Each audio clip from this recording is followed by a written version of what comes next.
Welcome to the World United. Welcome to the World United. From Canada. Dr. Shah, we would like to welcome you onto the stage, sir. Hello, how are you?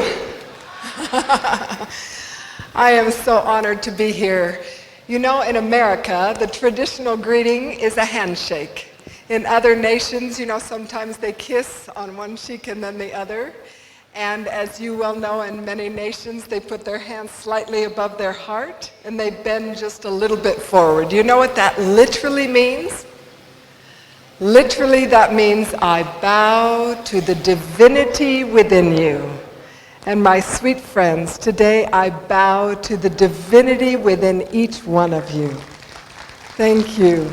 I'd like to talk about agency and about belief. What is a belief? A belief is a sense of certainty about something. If you believe that you are a fine musician, you will always produce the results that validate that belief. On the other hand, it works the same way. If you don't believe, then you'll always produce the results that validate that belief. I remember when I learned this principle years and years ago. I was 27 years old. I'm 63 now, so it was a long time ago. I learned about belief. And I'd like to talk about two beliefs. The first one is I can create positive change in my life. And the second is I am joyful and confident. I'm hearing just a little bit of music. Are we okay with music going on? In my monitor, I'm hearing beautiful music. Is this, if we could maybe just not have the music coming out. I know, but I can hear the music. Thank you. So this very first belief, I can create positive change, begins with controlling your thoughts. And why do we want to control our thoughts? Because every word and every action begins with a thought. And if we don't control them, then we are then allowing our thoughts maybe to just take us wherever they will, pulling us backwards into the damaging beliefs of the past, crippling ourselves emotionally. On the other hand, we can direct our thoughts in positive ways and have control of those thoughts. We're going to talk about that a little bit later. I remember I was sitting in the front row of an audience when they quoted a wonderful president, an American president's wife, Eleanor Roosevelt, and she said, "No one can offend me without my permission." Have you heard that quote? No one can offend me without my permission. And I remember as a 27-year-old, I thought, oh my goodness, this is this means that I can choose to be offended or not. I can choose whether or not to be angry. And if I can refuse to be offended, that means I can refuse to be angry. And I thought, this is the time to take control of my life and learn this eternal principle. And I've been working on it ever since. I love that I learned this message again. I relearned it this morning with our sweet speaker, Sivani, and she talked about the lotus flower thriving amidst the mud. And I thought, oh, that reminds me of a beautiful story of Viktor Frankl, and I thought I would share that with you. Do you know who Viktor Frankl was? Viktor Frankl was a Jewish psychiatrist that learned this powerful principle of choice in a horrendous way. And we still have the music going on through the monitors, my sweet friends. I still hear a song that's playing in this monitor. If we'd be kind enough just to not have the song coming through the monitor, that would be so nice. I'm trying to tune out this. My sweet friends, I'd like you to go with me, if you will, to the year 1945. Can you go with me there? In your imagination, 1945, This is Viktor Frankl, a Jewish psychiatrist, where he learned the principle of choice in a very dramatic and horrendous way. He was imprisoned in a concentration camp whose horror defies description. He had watched his family killed before his eyes. Thank you so much. And that Jewish psychiatrist had been tortured and beaten and stripped naked and starved and deprived of sleep. And yet he lived on, determined to somehow create meaning out of that horror. And as he was experiencing that hell on earth, he came to the realization that those guards could torture him, but he could respond to them however he chose. They could beat him, but they couldn't take away his will to live. They could strip him, but he could clothe himself in powers, mental powers beyond their reach. They could starve him, but he could feast on his dreams of the future. You see, Viktor Frankl imagined himself at the pulpit of a university teaching the next generation about the ultimate freedom, the freedom to choose how we respond to life. Those prison guards couldn't make Viktor Frankl angry. Think how our lives would change, my sweet friends, if we really understood this. We would no longer say, "You make me so angry," because we'd understand this is a choice. Viktor Frankl went on to write a beautiful book about this that I'd love, Man's Search for Meaning, Man's Search for Happiness. Think how our lives would change if we really embraced this principle and understood that we can respond to our lives, to our past, circumstances, no matter what is happening, we can respond however we choose. Now, I know that bad things happen to good people. But once we really understand this and we embrace this eternal principle of agency and choice, and we take responsibility for our thoughts and our words and our actions, and the results that are our lives, we'll begin achieving like we've never achieved before.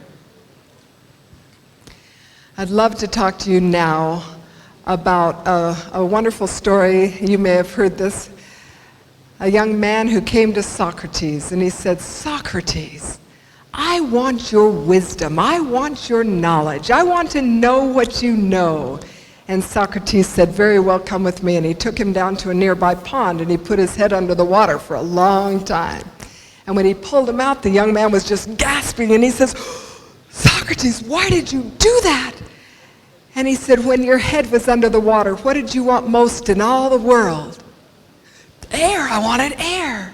And he said, "When you want wisdom as badly as you wanted air, you'll find a way to get it." And my sweet friends, I'd like to submit to you that when we want anything badly enough in our lives, including the will to create positive change in our lives, we'll find a way to get it. Let's talk now about that second belief. I can create my own joy and confidence. How many believe that happiness is a choice? Absolutely. Dale Carnegie said, happiness doesn't depend on outer conditions, it depends on inner conditions. It isn't what you have. It isn't what you have, or who you're with, or what you're doing that makes you happy or unhappy. It's what you think about it. He said, for example, two people could be in the same place at the same time, and one is miserable and one is happy. Why? Because of a different mental attitude. There was a massive study done at a university in California, Stanford University, in 1994. And the conclusion was this: happy people don't experience one success after another, and unhappy people one failure after another. Surveys show that happy and unhappy people tend to have had very similar life experiences. The difference is that the average unhappy person spends more than twice as much time thinking about unpleasant events in his life. Whereas the average happy person spends time seeking and relying upon information that brightens their personal outlook. Close quote. Absolutely. I'd like to suggest that there are several ways that we can create our own joy. And the first one, and I know that so many of you know these beautiful principles, and it's a loving reminder. That first principle is to live in gratitude, to pay attention to what we have, and to focus on that instead of what we don't have. I learned this in a wonderful way. At NATO headquarters, I was representing the United States at a conference there, and we were asked to share what we had done to strengthen the families in our nation the year before. And 45 women had explained what they had done, and then a beautiful woman who gratitude on a cellular level got up. She was from Mali in Africa. And she stood up and she said, "You know, I don't do all the things that you do in your countries." She said, "In my village, there are lean-tos and huts and caves, and there's open sewage that runs down the center of my village.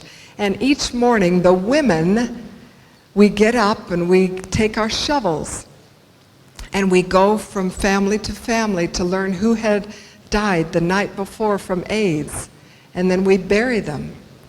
If it's the second parent, then we take their children and raise them." And here's what she said: "I'm currently raising 25 children in my cave. No electricity, no plumbing." And that day, my DNA was rearranged as I understood a deeper level of gratitude. This woman was love. So kind, so gracious, so loving. The second way that we can create our own joy is to be what I call others-centered, to spread love. And I shared that wonderful quote by Mother Teresa about spreading love wherever you go. There are two things in her office in Calcutta. There was a picture of Christ, and then there was a saying that I would like to share with you. She said that she read this almost every day, and it helped her become who she was. It was written by a gentleman named Kent Keith, and it goes like this: "People are often unreasonable and self-centered. Forgive them anyway. If you're kind, people may accuse you of ulterior motives. Be kind anyway. If you're happy, people may be jealous. Be happy anyway. If you're honest, people may cheat you. Be honest anyway. The good you do today may be forgotten tomorrow. Do good anyway. Give the world the best you have, and it may never be enough. Give your best anyway. For you see, in the end, it's between you and God. It never was between you and anyway." Yeah. Beautiful. I've studied Mother Teresa. I love Mother Teresa. The third way we can create our own joy and confidence is to be flexible and cheerful. You know, your ability to what we call just not sweat the small stuff is an indication of your strength of character. I have 7 children and 21 grandchildren, and tomorrow, well, we are going to bring another grandchild into the world, 10,000 miles from here. But on our wall for many years, my first 4 children were daughters, and we had this saying. It said, "Be pretty if you are, be wise if you can, but be cheerful if it kills you." And sometimes that's just what we need to do, is smile and be cheerful. Just that simple way to create your own joy. Another way to create your own joy is to be passionate about something. You can give love better from your overflow. So fill your cup with something that you love. When you wake up on a Tuesday morning, what is it, that thing that you love to do that you can't wait to get at? Find that thing if you don't have it already. My wonderful organization that I'm part of, that I founded, the Women's Information Network, we serve and love the women in 152 countries. That's what I'm passionate about. Serving and loving and helping women and families worldwide. Another thing that you can do to create your own joy is to ignore your negative thoughts. The question isn't whether or not we're going to have negative thoughts. We're going to have them. The question is, what do you do with the ones that you have? And you only have two choices. You can either think more and more about them. You can let them go. I have one prop. This is a visual aid. So if you will kindly think of this flame as your negative thought. Oh dear. I didn't plan on the air conditioning. We blew it out. That's the point. Now we're going to visualize this. Now I just struck the match. Can you see that flame there? Nod your head and say, yes, we can see the flame. Yeah, okay, the flame is your negative thought. And it's getting closer and closer. I can let it hurt me or burn me and scar me and blister, or I can what? Yeah, what just happened? We can blow it out. We can let it go. Ignore those negative thoughts. Another way to create your own joy is to ask yourself good questions instead of bad questions. So many times we say, oh my gosh, why can't I remember names? Why do I always do that? Or we say something like, yep, I knew it. Just when things started to go well, this had to happen. So asking ourselves questions instead, like, what can I learn from this? What can I do to make myself feel happier right now? That's a great question. I'm going to say it again. What could I do to make myself feel happier right now? Let's repeat that. Are you ready? I'm going to say it one more time because maybe you weren't quite ready. This is going to help you lock this in. What could I do to make myself feel happier right now? It's a great question to ask yourself many times. Are you ready? Go. What could I do to make myself feel happier right now? That was good. For about 7 or 8 people tried it. Can we try all together? Is that all right? This is good. I'll give you an example of how you can use this later. What could I do to make myself feel happier right now? Ready? Go. What could I do to make myself feel happier right now? What are some of the ways, my friends? Focus on your blessings. Think about the many things that you have right now. Think about how you could help another person. All those ways. We have within us the ability to make the choices to create our own joy every minute of every day, my friends. Again, it all comes down to that question, how badly do we want to be joyful, loving, kind, giving people? My sweet friends, I wanted to share with you in closing a little bit about the WIN, and then I'll close with a story. The Women's Information Network, and I know that every man here has he loves. Could be his mother, but we all have someone in our lives. This wonderful organization exists to serve women and families worldwide through education, enlightenment, and entrepreneurship in an effort to eradicate illiteracy and poverty and hunger, and to increase the level of love, prosperity, and peace on earth. Last year, we put on 377 live events to serve the women of the world in 152 countries. That was last year. And now we're putting on 1,000 global women's summits, one in Mumbai at the end of March, and one in Delhi at the beginning of April. My sweet friends, I want you to know that there are some of us who are working very hard to strengthen the women and the families of the world, because there is an awakening of the women of the world that's more fast-moving and far-reaching than anything that's ever happened in history.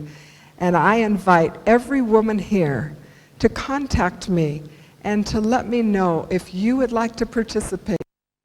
Nothing to do with money, has everything to do with love. My sweet friends, I'd like to close with a story about the Asian bamboo tree. This is a tree that only grows in Asia. How many have heard of the Asian bamboo tree? Oh, do you love this? This is a tree that has a very large seed, and it's hard. And you put it in the ground, and you cover it up, and you water it, and you make sure that it's being tended, that there aren't any weeds around it, it gets enough sunlight for a full year, and nothing happens. It doesn't break through the ground. And then you do that for another whole year, a second year, and then you do it for a third year, and nothing happens. You're watering it, and you're tending it, and you're caring for it, but nothing happens. And you do it for a fourth year, but then what happens, my friends who know this? What happens in the fifth year?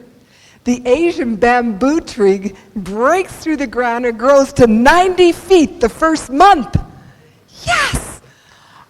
Yes! Are our lives, are we sometimes like that Asian bamboo tree? Where sometimes we're searching and we're seeking our very, very best, and then we might come to some wonderful occasion like this, a conference, or we might meet a friend, or we might read a book, and something opens the mind of our understanding, opens up wider, and we start living wide awake. Wide awake.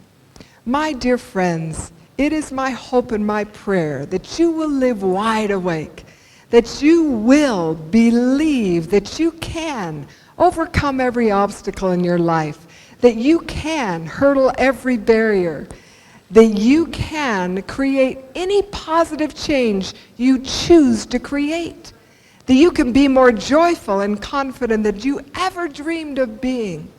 I know this can happen, and as you believe it, you will become it. It is my hope and my prayer that you'll be blessed in your efforts to do so and to live joyful lives on purpose. Thank you, and God bless.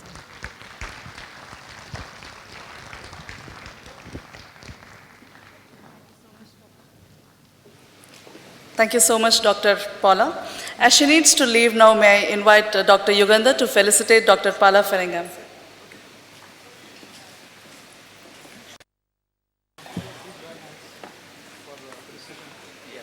गणानां त्वा गणपतिं हवामहे कविं कवीनामुपमश्रवस्तमम् ज्येष्ठराजं ब्रह्मणां ब्रह्मणस्पत आनुशृण्वन्नोतिभिः सीदसादनम् निःशुषीदगणपते गणेषु त्वामाहुर्विप्रातमं कवीनाम् नरते त्वत्क्रीयते किञ्चनाले महामर्कं माधवं चित्रवच्च ॐ श्रीमहागणाधिपतये नमः तन्नो देवी सरस्वती वाजे On stage next is our next speaker,